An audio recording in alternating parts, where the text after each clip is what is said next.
Përshëndetje dashur shikues, mirë se vini në Agora News. Do të flasim për fushatën elektorale, gjuhën që po përdorin liderët kryesor, konkretisht kryeministri Edi Rama dhe kreu i Partisë Demokratike Sali Berisha, si dhe frika që duket se i ka kapur nga partitë e vogla. Për të folur për gjitha këto, ne kemi të ftuar pensionistin dhe protestuesin ndërkohë të shumë kauzave, konkretisht të atyre të pensionistëve, zotin Vladimir Dyshniku. Zoti Dyshniku, përshëndetje. Përshëndetje. Zoti Dyshniku, si e keni parë këtë fushatë elektorale që nga fillimi i saj deri më tani, duke qenë se kryeministri Rama ka lëshuar shpeshherë fyrje dhe ofendime kundrejt shqiptarëve, ndërsa nga ana tjetër kreu i Partisë Demokratike Sali Berisha duket se ka luhatje të tij teksa ka shtuar numrin e gafave.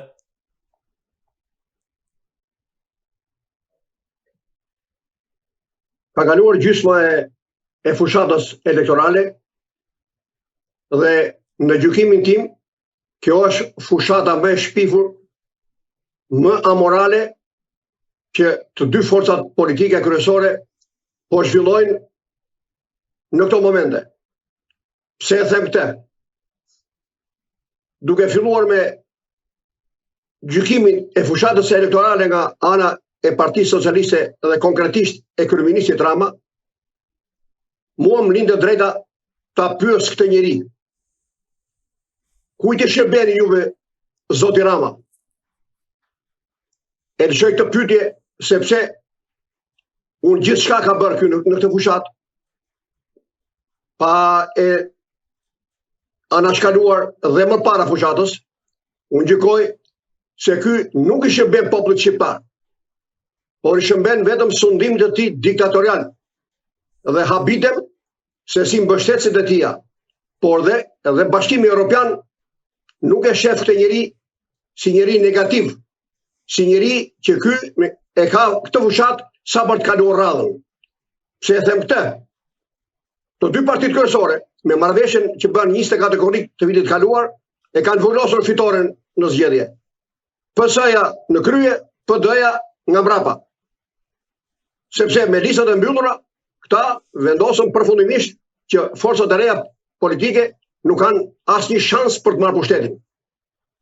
Por puna është se megjithse këta e kanë të qartë rezultatin e zgjedhjeve, kryeministri Rama ka filluar të fushat jo vetëm të mos japi llogari, se ky s'ka dhënë llogari kurrë, po ky ka filluar të tallet edhe ta fyejë një popull të tërë. Konkretisht, mbasi mbaroi punë me burrat Dibran, Lezhjan, duke i quajtur ata çyryk për trupin e Zotit, duke u thënë dhe vajzave të Lezhjane që nëse të dashurit tuaj, të fejurit tuaj, e tjerë bashkëjetuesit tuaj nuk votojnë për PS-n, juve nuk keni punë me ne. Këto janë skandaloze për një kryeministër, por janë skandaloze edhe për një rrugash të thjesht kur komunikon me një shok. E jo më ky kryeministri që komunikon me popullin. Në këtë fushat elektorale ky diktator e ka trashur shumë zullumi. Sepse kohët e fundit, konkretisht, në një takimet që bëri këto ditë, ai ka bërë një deklarat nga mëfyëset, nga më poshtëruset, dhe që tregojnë përmbajtjen e vërtet të mentalitetit që ka ky njeri, si njeri rreth parë, po dhe si politikan. Ky duke u drejtuar tre partive të reja, se i kanë ndarë në pjesë ky, ca të rrezikshme, ca të parrezikshme, ose ca që i takon të tallen me ata, ca dhe i takon që t'i lëshojë. Konkretisht, ky ka lëshuar këtë deklarat Ogurzejës, duke thënë, po e citoj, janë disa zoq të vegjël që kanë dalë, jo bëhet, jo s'bëhet, jo mundet, jo s'mundet, jo bashk, ata mua me heqin mallin e sudes të Vebiut dhe të Rapushit. Ata ta bëjnë detin kos e ta bëjnë jetën vaj. Jepni votën atyre dhe këtu nuk do ketë korrupsion, këtu nuk do ketë padrejti e tjerë. Pra, unë nuk e kuptoj, ky njeri ka punë me popullin në fushat, nuk ka punë me kundërshtarin politik, nuk ka punë, jo vetëm ta gjykoj, po as ta tallë, sepse fundit ky ka qenë pushtet, është ky që duhet t'japë llogari. Edhe të gjithë së bashku, qoftë këta që janë që është pushtet, qoftë PD-ja në opozit, këta mund të japin llogari për pjesën e tyre. Po është kulmi fare. Çfarë kanë partitë e reja që marrin pjesë për herë të parë, të japin llogari edhe ky të merret me to?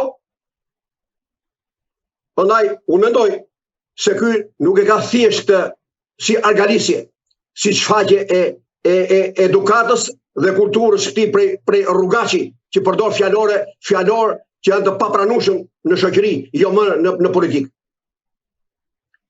E thënë Shqip, duke baltosur këto tre partitë e reja, ky i quhen ata buzëqumësh, i quhen kalamaj. Pra ky me këto fyrje, ky ka fyer edhe mbështetësit e tyre, gjë që është e papranueshme. Dhe ndërkombëtarët heshtin se thonë ç'na duhet ne për këtë punë, siç kanë heshur këto 35 vjet që kanë bërë qoftë Sali Berisha, qoftë Edi Rama, kanë bërë çka dashur me popullin shqiptar dhe ata kanë heshtur. Bile kanë justifikuar dhe qëndrimin e tyre ndaj tash të qutës demokracisë dhe shtetit ligjor në Shqipëri. Por unë mendoj se Ramën nuk e shqetëson konkurrenca këtyre tre partive që ky i quhen kalamaj. Bile ky nuk shqetësohet dhe asja ka frikën se mund t'i marrin pushtetin, se ky ka garantuar pushtetin me listat e mbyllura. Por pse e bën këtë ky? Përpara se të gjykoj këtë njeriu politikisht, unë mendoj se duhet ta gjykoj si njeri. Ky ka defekte të mëdha nga fëminia. Ky është rritur një bloku. Njeri i përkthënur si ka munguar asgjë. Ky edhe me sa e njoh edhe të tjerët, edhe unë e njoh jo pak se që në 60-ën kam qenë në Tiranë. Ky njihet si njeri i llastuar, njeri i përkthënur, grinavec. Që çfarë thoshte ky duhesh bërë, nuk hapte rrugë njeriu ky. Edhe këto cilësi ky i çfaqet edhe tani në politikë, po në politikë janë të rrezikshme këto cilësi. Ne kemi dëgjuar të njeri gjatë 20 vjetëve që ka qenë pushtet, qoftë bashki, qoftë në qeveri, ky nuk pranon asnjë këshill, asnjë ankesë, le më akuza e denoncime për korrupsion, për zyrtarët e vet apo për atë vet. Ky nuk pranon qimet i jetës në trup tia. Pra një njeri që nuk pranon ankesa e këshilla nga të tjerët, ky është njeriu më i papërshtatshëm për të qenë kryeminist, për të qeverisur vendin. Dhe realiteti shqiptar e vërteton më së miri këtë. Ky ka mbyllur të zyrat. Njerëzit s'ankohen dot. Njerëzit nuk zgjidhin dot hallet. Atëre çfarë kërkon ky? Ky është mbrojtës i korrupsionit. E ka deklaruar vet në programin Shqipëria 2030. Që ky neve thot nuk i denoncojmë të korruptorit në prokurori. Asnjë deklarat, asnjë reagim nuk pati as nga Bashkimi Evropian. Por ka për të kundërtën, Bashkimi Evropian këtë po e josh para zgjedhjeve, sikur ky pas ka plotësuar kushtet për të hapjen e negociatave. E ky është një qëndrim shumë negativ. Për mua është anti-shqiptar. Evropa vazhdon të mbajë një qëndrim kundër interesave të popullit shqiptar, e njëjtë me atë që ka mbajtur në 2030 që na copton trojet shqiptare dhe janë fqinjve tanëve që kanë qenë historikisht armiq me popullin shqiptar. Por në këto shprehje, fyrjet që i ka bërë këtyre tre partive të reja, unë mendoj se e vërteta është e tmerrshme dhe kriminale për fatet e demokracisë të shtetit ligjor. Pse them këtë? Sepse ky duke fyer partitë e reja të sapo lindura, ky me këtë tregon se ky është kundër pluralizmit shqiptar. Është kundër pluralizmit dhe të mendimit, jo vetëm politik, po dhe të mendimit, sepse ky s'pranon mendim ndryshe nga ai tia. E këtë e ka treguar edhe në qeveri, edhe në parti, po dhe tani në këtë fushat e tregon vazhdimisht. Ky nuk ndryshon. Ky është njeri i pandrejshëm, ky është i rrezikshëm për fatet e demokracisë. Tani, ky gjithmonë ka këmbgulur që në qeveri do bëhet atë çfarë thot ky, sepse ky s'ka plane. Ky konkretisht në këtë fushat s'ka prezantuar asnjë program politik. Ashtu siç ka vepruar edhe tjera, sepse ky çdo gjë e ka bërë në kokën e vet. Pra kur s'ka program, atëherë ky thot çaj i kujtohet, çaj në mendje apo çaj propozon ai oligark, duhet të bëj këtë rrugë, ja jep ky për interesat e veta. se ky mund të bëj premtime sa doj, po këtë radhë s'po bën asnjë lloj premtimi sepse ky ka të sigurt pushtetin. Është vënë me pushtet, edhe do ta marr pushtetin, edhe nuk pyet njëri fare. Pra këtu s'ka as demokraci, as shtetigjor. Po këtu nuk respektohen as lirit dhe drejtat e njeriut. Evropa hesht. Atëre unë kam të drejtë të akuzoj dhe Evropën dhe këtë si e po e përdorin popullin shqiptar si kavje eksperimentale. Ndonse këta vazhdimisht thonë që këtu në Shqipëri ka ekzistuar diktatura me egër komuniste në botë, këta më duket se e zëvendësuan atë diktaturë komuniste me këtë diktaturë fashisto-demokratiko-socialiste, e cila u vullos me ligjin e 24 korrikut që vendosi për listat e mbyllura. Atëre, ku është demokracia? Për mua, zgjedhjet e 11 majit janë një shfaqje spektakël si ato karnavalet e Rios, po ndaj këtu tallet, burrat gjysot e burrat i bën çryk, vajzave do thot, po se erdhi i dashuri sipas dëshirës tënde, ti ndau me të, e ti jeton këto karagjosllëqe, unë nuk e kam dëgjuar kurrë nga asnjë lloj lider, jo shqiptar, po as botror, me ato që kemi dëgjuar në shtyp. Tani, në këtë drejtim, Evropa thot i ka plotësuar kushtet. Tani, kë ka pyetur Evropa? Evropa pyet te. Por nëse ky ka plotësuar kushtet, pse nuk thot ky çfarë kushtesh ka plotësuar? As një deklarat nuk thot, as Evropa nuk thot, as ky nuk thot. Po mirë, po këtë popull kur do ta pyesin ta? Se ky për 4 vjet rresht, ky zyrët i ka të mbyllura. Njeriu nuk ankohet, as akuzon, as denoncon. Edhe ky vet nuk denoncon njeri për llogari, po i kërkon llogari Spakut. Por ky, në gjykimin tim, me fakte, ky ka qenë kundër reformën në drejtësi, pavarësisht se ky e reklamon veten se ky është mbështetës e reformën në drejtësi. Pse them këtë? Tani e dim të gjithë që duke mbyllur zyrët aty, njerëzit nuk ankohen dot, nuk denoncojnë dot. Njerëzit e paaft, zyrtarët e paaft dhe të korruptuar. Atëherë çfarë bëhet? Ky në për to institucione, në ministri, në kryeministri, edhe në përbashki, ka zyra të ankesave, ka zyra të marrëdhënieve me publikun, të komunikimit me qytetarët, të mbrojtjes e konsumatorit, pra të ka drejtori juridike. Tani ku janë gjithë të institucione, përse i ka këto? Pse i ka mbyllur zyrat e këtyre, ku të ankohen njerëzit?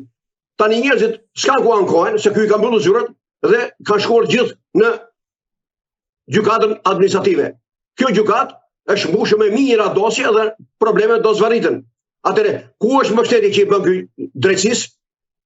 Pra duke mbyllur zyrat ky, i ka shtuar punët gjykatës. Ai depër që tash gjykatat edhe prokurorit janë shkurtuar në personel. E dyta, ky thotë unë e mbështes Spakun. S'është e vërtetë. Spaku po merret me dhjetra dhe qindra antar qeverie, zëvendësministra, drejtor, etj kryebashkiak të pikërisht këtia. Pse duhet i kapi Spaku ministrat e korruptuar e mos i kapi ky? Ky ka organet specializuara për të kontrolluar veprimtarinë juridike, ekonomike, financiare e tjerë të gjithë ministrave, të gjitha bashkive. Pse nuk i vën funksionim? Pse s'kontrollon? Ky nuk kontrollon se ky e ka shpallur vetë dhe bota hesht. Ky e ka thënë, ne nuk denoncojmë në prokurori të korruptorit. Çfarë duhet thotë më ky njeri që Bashkimi Evropian ta denoncojë? Ti bllokoj ndihmat, jo më ta josh këtë, ti thotë ke plotësuar kushtet e tij. Prandaj populli shqiptar në këtë zgjedhje ka kundërshtar, jo vetëm qeverinë Rama, po dhe opozitën e Sali Berishës që ka bashkëpunuar në këtë ligj të listave të mbyllura, por edhe Bashkimi Evropian, që hesht edhe bile e josh, që i thotë indirekt popullit shqiptar, votoni pra për të se ky ka plotësuar kushtet. Prandaj situata në këtë zgjedhje është sa qesharake, aq dhe e dhimbshme. Dhe bën fushatat me këngë valle, me ahengje, sikur jemi neve në ato diktaturat e para 100 vjetëve. Është turp i madh. Edhe Gaddafi me Saddamin nuk i bënte ato çfaqe kaq turpshme siç bën Edi Rama. Zoti Dyshniku, a mendoni se Berisha dhe Edi Rama kanë frikë nga partitë e reja në këtë fushatë elektorale se ato mund të jenë një surprizë në zgjedhjet e 11 majit? që do jenë surprizë, unë këtë as nuk e diskutoj. Se përveç entuziazmi që kanë, që buron nga mlefi që kanë, nga sondimi këtyre dy partive në pushtet gjatë kohës që ka qenë pushtet, por gjithmonë politikanë të ri, njerëz të ri që pretendojnë të hyjnë në pushtet, kuptohet që janë më të pranueshëm, sepse ata nuk kanë anjoll në biografinë e tyre politike. Ndryshe janë Edi Rama me Sali Berishën, që janë provuar 35 vjet dhe nuk kanë çfarë premtojnë njerëzve, nuk kanë çfarë premtojnë përveç gënjeshtrave. Prandaj kam thënë që vetëm delet e partisë, njerëzit e inkriminuar dhe butollënj mund të votojnë këta të dy parti politike kryesore. Por kulmi është se në këtë lloj demokracie që flasim neve, prandaj unë them që këto dy parti nuk duhet votohen, duhet votohen të rinj, partitë e reja, sidomos do 3 partitë e reja. Edhe unë në mënyrë të veçantë, unë them që Lëvizja Bashk e meriton të votohet masivisht nga shumica e shqiptarëve. Për atë program që ka, aq më tepër që e vërtetoi në mbështetjen kolosale që i dha 8 protestave të pensionistëve. Unë ose s'kam vretje apo këshilla për programin e kësaj partie, por në tërësi unë e gjykoj që është më progresivja, më afër interesave të popullit. Por unë nuk gjykoj se të tjerët janë një lloj si PD-ja dhe PS-ja. Janë shumë larg atyre të dyjave. Prandaj unë ftoj popullin shqiptar të abandonojë këto dy parti. Mos të mashtrohen, mos gënjehet nga një vend pune që ka djalë apo vajzë atyre si deputet, si ministër, si zëvendësministër, si drejtor, kryebashkiak etj. Jo për një cop buk të gënjehet, se nuk jemi populli i para në kohën e sundimit të perandorisë 500 vjeçare otomane. Jemi në shekullin 21. Të shikojmë që bën Evropa, si veprojnë popujt e botës për demokracinë. Shikoj ku kemi grekët tu afër, se çfarë bëjnë. Kemi serbët tu afër, se çfarë bëjnë. Po marshojnë drejt Brukselit për të denoncuar sundimin e Vučićit. Kurse neve duhet të rokasim. Është turfe. Jemi një popull që tregojmë që jemi, nuk e di se çfarë, është shumë e rrezikshme kjo punë.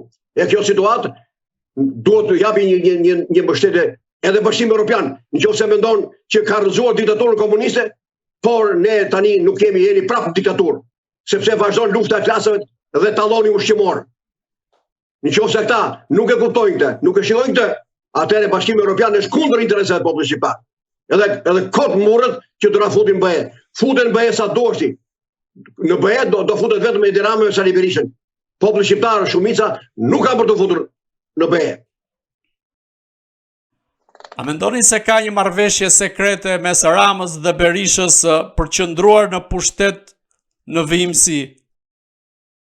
Që ka pas marrëveshje për 35 vjet, këtë as e diskutoj. As e diskutoj. Sepse këta kur janë opozit, këta e akuzojnë atë që është në pushtet, çfarë nuk i thonë. Nuk i lënë gjë pa akuzat, të gjitha akuzat që përmban kodi penal shqiptar dhe edhe ai ndërkombëtar.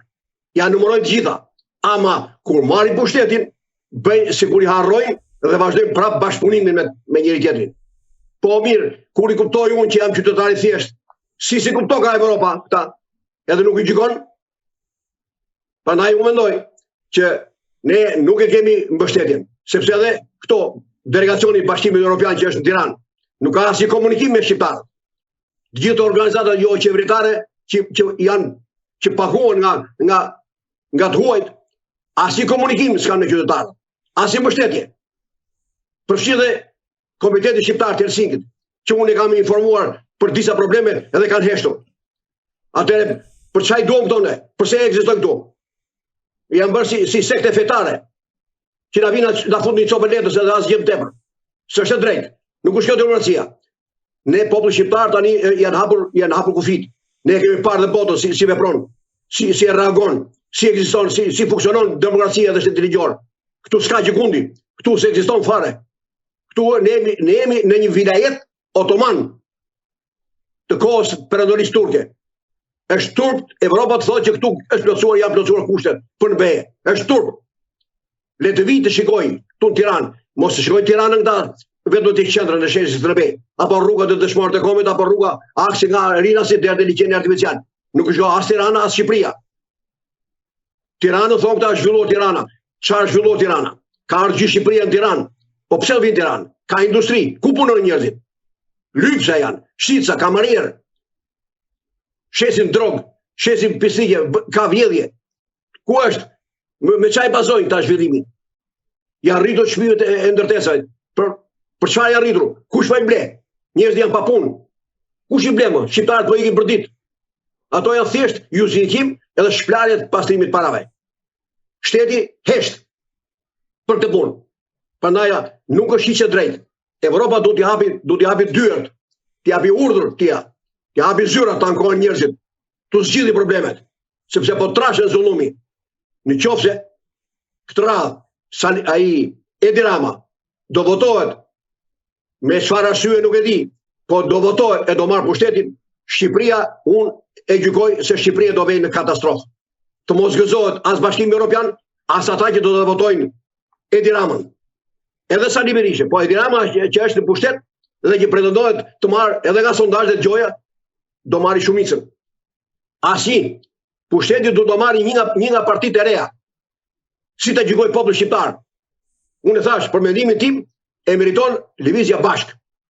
Të tjerat, jo se janë pa vlerë, po janë me shumë më tepër vlerë se sa dy partitë kryesore, që janë kadavra, janë të vdekura. Nuk kanë që japin vetëm asgjë popullit shqiptar. Është qellosh kur shkosh në Varreza, edhe nuk ngjallet as babai as nëna në Varreza. Kështu janë edhe këta. Këta janë të vdekur. Shpirtërisht, moralisht, ekonomikisht, financiarisht. Këta duhet na vdesin dhe neve. Si mendoni, cili do të jetë roli i SPAK-ut në këto zgjedhje, duke qenë se do ngrej një task force për të monitoruar procesin zgjedhor në mënyrë që të shmangen krimet zgjedhore? Shiko, kjo masje po merr SPAK-u nuk është detyra SPAK-ut. Ne nuk jemi regjim ushtarak. Se tani po ja lëm SPAK-ut gjitha. SPAK-u kontrolloi të korruptorit, hajdutët, mafiozët, tendrat, koncesionet. Atëre po qeveria për çfarë është? Po pushteti vendor çfarë është? Ata vith edhe merret SPAK-u. Atëre ata votojnë për SPAK-un, nda qeverisë vendin. Edhe tiki qeveria të shporrat. Edhe perëndimi që i ka dhënë këto udhëzim SPAK-ut, kontrolloj, jo se s'duhet të merret me këto probleme, po duhet dikush, një organ shtetëror ta akuzoj, një parti politike duhet të bëj akuzë të SPAK-ut, jo të shkoj SPAK-ut të shpërndahet. S'është e drejtë. I kanë ngarkuar SPAK-ut detyra që se takojnë më shumë nga që duhet. Ai merret me kokat, ai merret me Edi Ramën, me Sali Berishën, me Ilir Metën, merret me këta kokat, me këta të merret SPAK-u, jo të merret me ata çapaçulët e vegjël që shkojnë e filmojnë votën apo bëjnë një pisnik që bëjnë, apo japin një lek dhe një. Kokat, kush i komandon këta, me këta. Po këtu s'funksionon asgjë. Këtu janë 100 organizata jo qeveritare. Ç'a bëjnë këto? Ç'a bëjnë këto më? Po ti populli, po ti hapet rruga popullit të informoj, nuk ka nevojë SPAK-u të harxoj të bredhin nëpër qytete. Jo, jo. Jepi sinjalin, jepi atë numrin e telefonit qytetarëve të informojnë, duke ruajtur anonimati, do t'i vjen 100.000 herë më shumë informacione SPAK-ut edhe organeve tjera se sa SPAK-u vetë që harxhon kohën me këto gjëra. Prandaj unë e quaj s'është normale kjo punë. S'është normale. Kësaj thonë ti vësh kazmën edhe funksionimin të SPAK-ut. E ngatron SPAK-un me gjëra që janë minimale. Po pse mo SPAK-u po i kontrollon votimet në Kosovë? Pse në Kosovë shkon normal gjërat? Shumë herë më normal se këtu. Edhe votimet me diasporën ka shkuar normal. Te ne që nga problem. Pse? Se është qeveria që është në rregull, janë forcat politike. Këta tallën tash, shkoj SPAK-ut. Çfarë shkoj SPAK-ut? PDP-s e kanë marrë votimet. Njëra është në pushtet, tjetra është në opozitë. Ka marrë fund kjo punë. Por partitë e reja do të teprojnë në një deputet. Po teprojnë, po lan këta. Po dhe, s'ka nevojë të t'i bëhet kaq rivlerësimi mas spakut, kontrolloj ato zgjedhjet. Unë kështu e gjykoj për vendime. Këtu ka marrë fund, se këtu s'ka shtet ligjor. Këtu ka vdekur, shiko. Po çfarë spaku më? Po këtu ti ke kontrollin lart shtetit, ka dalë jashtë loje. Po pse ka emrin kontrolli lart të shtetit? Kontrolli lart të shtetit duhet të kapi përveç kryeministrin më. Pa ne më të tjerët poshtë. Pa i këtu s'ka asnjë kompetencë. Ai është këshiltar. Ai thot, këtu ja vjedhur 1 miliard euro nga qeveria, nga ministrit, nga pushteti vendor. Ai kryeministri ja fal, nuk e çon atje. Po çfarë është kjo? Atëre pse ekziston ky? Ai dëvë që ka dhe opozita këtë. Iku kjo. Po kemi edhe një avokat të popullit neve. Unë e kam quajtur avokat të djallit. Ku është ky avokat i popullit? Cilin popull mbron ky avokat? Çka ka mbrojtur ky deri më sot? Kush mbron aktet antidemokratike? Ç'a bën? Si sa një fjalë ky avokat i popullit kur gjykata kushtetuese anti-shqiptare mbrojti ligjin e listave të mbyllura. Pra i mbylli gojën. Si kjo që nga ligj kushtetues kur listat e mbyllura e fshin janë kundërshtim me nenin 2 të kushtetutës të Republikës së Shqipërisë, që përcakton sakt sovranitetin në Republikën e Shqipërisë i përket popullit. Duke vënë listat e mbyllura, ky nen u fshi. Unë dyshoj shumë se ndaj Shqipërisë dhe popullit shqiptar ka një skenar ogurzi. Edhe e filloi nga Europa rreth parë, nga Bashkimi Evropian, që i lavdron dhe i mburr liderët tanë që 35 vjet, ne na kanë nxirr jetën, na kanë pirë gjakun, edhe vazhdojnë akoma t'i mbështesin. Si mendoni, pse spaku nuk godet Edi Ramën, nisur edhe nga dyshimet që ekzistojnë mbi përfshirjen e tij në dosjen e ish agentit të FBI-s Charles Megorigal, por edhe në aferën e inceneratorëve? Shiko, unë nuk jam kompetent të jap gjykim në lidhje me Megorigalin. Nuk jam kompetent. Jo se e justifikoj, por Edi Rama, ashtu si dhe Sali Berisha, ka aq krime edhe korrupsion për të hetuar edhe për të dalë para drejtësisë sa s'ka ku të vej me. Po mirë më mjafton që ky njeri deklaron vetë që ne nuk denoncojmë në prokurori të korruptuarit. Qa duhet thot me ky? Qa duhet thot me? Pra ky e pranon që ky është bashkëpunëtor me të korruptuarit. Pik, kaq. Tjetër, përderisa ky ka mbyllur zyrat që njerëzit mos ankohen, ky ka vrarë demokracinë, edhe shtetin ligjor. Ky ka mbaruar. Dhe ky ligj që doli për listat e mbyllura është pushkatimi i demokracisë dhe vendosja e diktaturës. Diktaturë fashiste. E veshur me lulka, me rrobat të karnavaleve, që bëjnë karnavalet për të engleditur popullin. Evropa hesht. Këta çojnë, ky është kulmi më këti. Çfarë shteti kemi ne? Ky shtet që rrupall. Këta zihen për një ligj vup te Komisioni i Venecias. Po mirë, qa juristës pas kemi këtu në Shqipërinë? Si ka mundësi më, gjithë të institucione? 1, 2 dhe ço atje, kush jemi ne? Po mirë, Franca, Anglia, Italia, te Komisioni i Venecias çojnë gjërat. Kjo është jashtë logjike. Kjo është ulje që i bëhet institucione shqiptare. 1, 2 dhe Komisioni i Venecias. Tani hajde gjeje ti tash, komshiut më zgjidh mua sherrë që kam unë në shtëpi, në familje. S'është drejt. S'është drejt. Nëse që ka që rrupall kjo punë. Po mirë, pse i mbajnë këtë kryeministër piktor, Bojoci kam thënë. Pse rri ky kryeministër kur që ka kaq baft? E tjerë. Kështu që këto probleme janë të thella të neve. Por bota na ka përdorur si kavje eksperimentale dhe akoma vazhdojnë me antikomunizmin falso, se gjoja duke tremur shqiptarët me antikomunizmin, këta kujtojnë se jemi të ngopur në me kaq.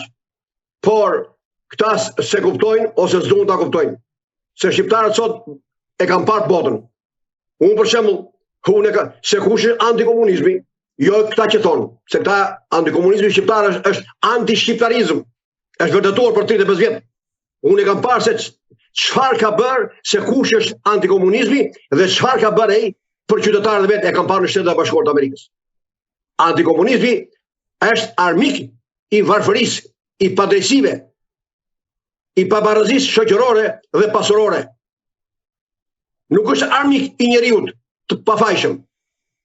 Kurse këta vazhdojnë akoma diktatura komuniste. Kush ka bërë krimin atko, dënoj. Po jo të vazhdojsh tash i ditë të justifikosh të gjithë dështimet që ke sot, ti quash që janë pasojë të komunizmit. Kush janë këtu komunistë? Qa pasojë ka këtu? Njerëzit vojnë për bukë të gojë se kanë mendë fare as e komunizmi as e kapitalizmi. Ku është kapitalizmi këtu? Çka kapitalizëm këtu?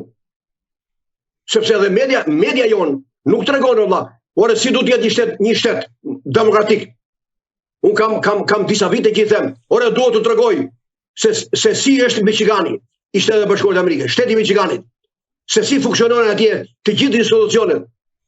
I kam me mira foto dhe video këtu. Nuk duan, nuk pranojnë, sepse s'duan të tregojnë të vërtetën shqiptarëve. Kujtojnë se të shqiptarët i thonë që këto që bëjmë ne këtu, kjo është maksimalja që mund të bëhet. Së është e drejtë. Edhe bota hesht. Ku është ajo konkluzioni ta bëjmë Shqipërinë si gjithë Evropa? Pse s'është bërë një konferencë kombëtare, mbarkombëtare? E të analizohet, ti bëhet gjyqje 35 vjetëve. Çfarë është bërë mirë, çfarë është bërë keq? Kush e ka fajin? 35 vjet të themi të gjithë, është shkatruar Shqipëria totalisht. Kush e ka fajin? Po ДПС. Ato meritoj për mua të dalin jashtë ligjit. Si partia antishqiptare, terroriste, se e kanë nxirr jetën shqiptarëve. Atëherë çfarë presim ata? Çfarë presim me? Zoti Dyshniku, nisur nga këndvështrimi juaj, por edhe ajo që mund të keni perceptuar, si mendoni këtë radhë pensionistët do të votojnë për Edi Ramën apo do t'i japin goditje në 11 maj sa i përket procesit të votimit? Duke mos llogaritur se kush do fitojë zgjedhjet, se thashë zgjedhjet kanë përfunduar. Zgjedhjet kanë marrë fund. Këto janë shfaqje artistike, karnavale. Por për pjesën tjetër të listave të hapura, unë mendoj se pensionistët si asnjëherë në këto 35 vjet janë zgjuar. Përveç atyre që janë dele të partisë, që ata s'kan çfarë bëjnë, në emër të punës së djalit, të vajzës apo të kushëririt apo vllajt apo motrës, ata janë detyruar të votojnë sepse ikën dhe vendi punës tyre. Por ama të tjerët, të paktën 524.000 pensionistë që marrin më pak se 200 euro në muaj, unë mendoj se nuk do japin votën as PD-s, as PS-s.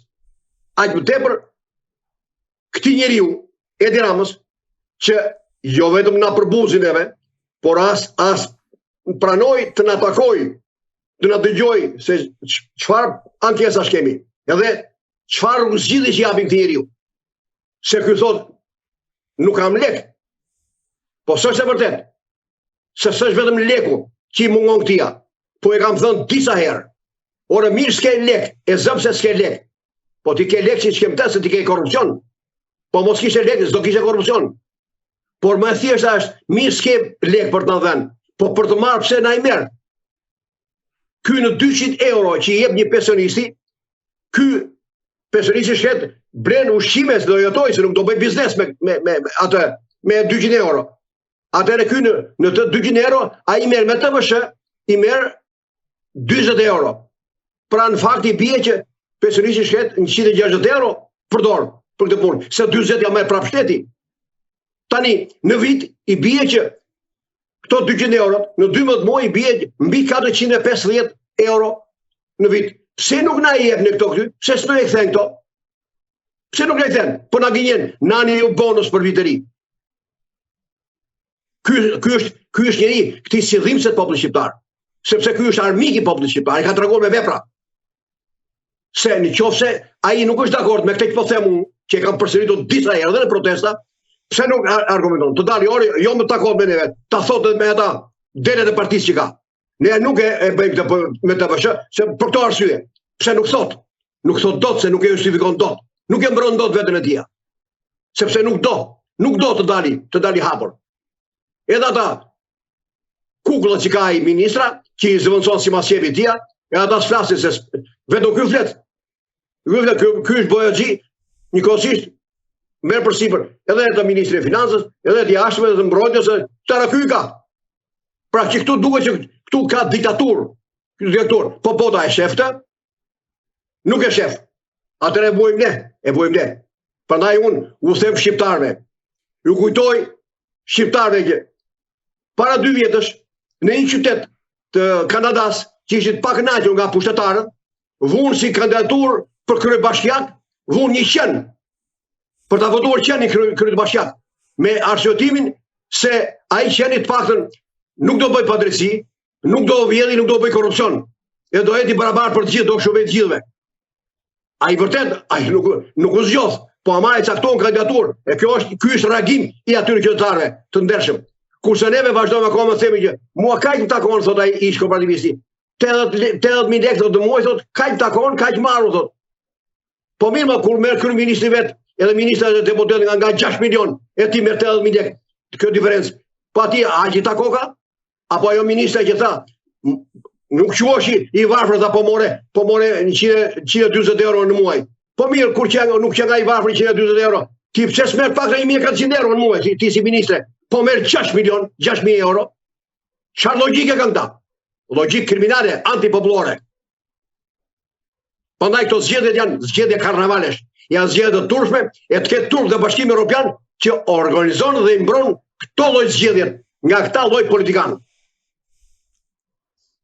Si mendoni, a do të reagojë Shtetet e Bashkuara të Amerikës kundrejt kryeministrit Edi Rama nëse fiton zgjedhjet, siç thatë ju, që vendi mund të shkojë drejt katastrofës?